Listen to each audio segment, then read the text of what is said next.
Hey guys, what's up? I'm here on Bantayan Island in the Philippines. It's my first time here and I'm really enjoying my stay here.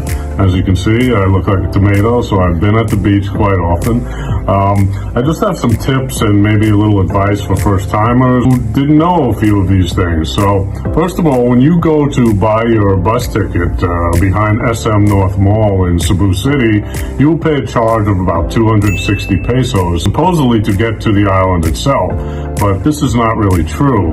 What happens is when you buy the ticket, you get on the bus, and then the conductor will come up to you and they will want to charge you another 35 pesos each to actually get to Santa Fe, which is on Bantayan Island itself. So basically what they're selling you a ticket for is to go to Hagnaya Port, which is not the island itself. They put the bus on a ferry and put you on a ferry, obviously, and that goes over to Santa Fe and Bantayan. So I don't know why they do this. It's quite odd, but he seemed to be charging this price to everybody that was going across to the island. So I don't think it's a scam. So just be aware that you'll be charged an additional 35 pesos per person if you're going all the way to the island. So once you're in town, if you want to rent a scooter or a motorbike or something, they usually charge between 300 and 400 pesos. You could usually get them at your hotel or guest house. But there's one thing that you really should all know is that they have a very strange helmet policy here. What it is that at least one person on the motorbike needs to be wearing a helmet. Not two, but one. I experienced this firsthand. One afternoon I was riding very close to the Central Market when the police came up behind me and stopped me. Now, I didn't know why they were stopping me. I didn't think I was doing anything wrong. I thought I might have run over a child or a cat or something, but it wasn't that dramatic. He stopped me for not wearing a helmet and started to read me the city ordinances of telling me about their policy, their helmet policy. He actually started writing me out a ticket, and it was supposed to be 300 pesos, but since I had an actual helmet connected to the bike, he said he was going to give me a discount because there was a helmet present on the bike. So I mean, if you're not going to wear the helmet, at least have the helmet present so you'll get the discounted rate. But seriously, guys, they are stationed out near all the bars and restaurants. I think the bar is called Black Pearl, and they stay at the corner of the street, and they will ticket you because I was eating dinner and we watched people getting ticket after ticket. So they seem to disappear after about 9 or 10 at night. But really, anytime you're riding through the main town, absolutely, at least one person on the bike wear a helmet. And this is also strange too because I don't know if it's the passenger that has to wear it or the driver. It doesn't seem to matter as long as there is one helmet present while you are riding a bike. If you come to this island, also bring a lot of cash because not a lot of places are accepting credit or debit cards here. I mean, if you're Filipino, they accept GCash, but as a foreigner, it's mostly a cash town. Another piece of advice is that if you are coming here to party, as you might on Siargao or Boracay or Moalboal, I really didn't see that kind of a party scene here. I mean, there are some nice restaurants, there are some nice pubs, and they have bands and so forth, but I really didn't see any of the wild sort of dance scene that you see in a place like Siargao. Now, you have Nami Gastro Pub, you have Black Pearl. Those places are nice, but they really didn't really fill up.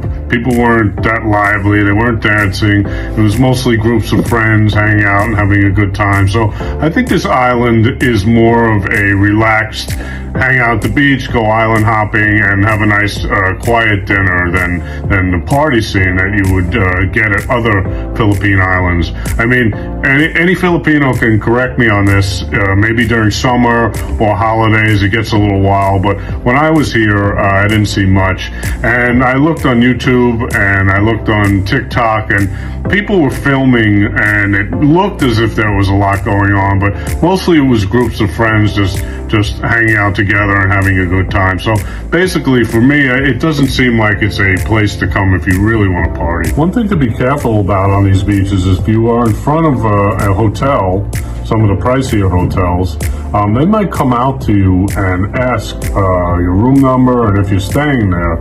And what they do is they want to charge you for day use for their beach. And it could be 800 or 1,000 pesos per person. I mean, you don't want to pay that. So these beaches, as I said, are public. You look for the signs that say the beach is owned by the government and they're completely free. So don't let these hotels try to charge you anything. You are free to sit on the beach, enjoy the beach, go swimming. Just don't use their chairs. Don't put your stuff on their tables. As long as you're on the beach, you don't have to pay a thing. And this has happened on several occasions where the security will actually walk out to the beach and ask you if you're staying at the hotel.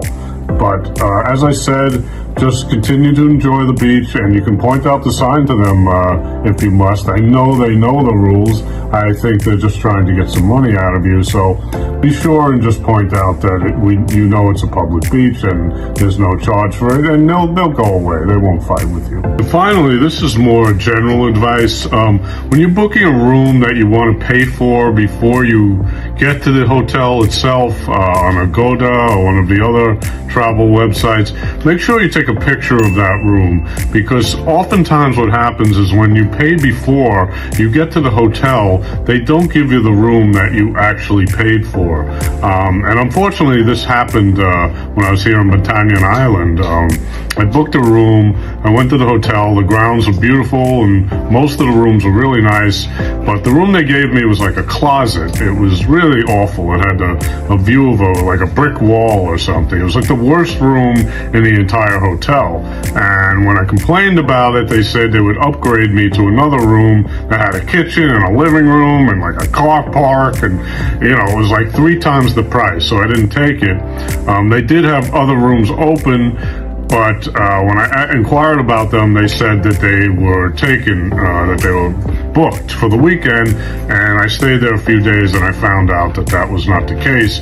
Now, this has not only happened to me in the Philippines, it's happened to me in other countries, but in the other countries, they gave me a better room when I complained, and this time in Bantayan, they did not. So really be careful with that. Have a photo, show it to them, and make sure that you get the room that you paid for.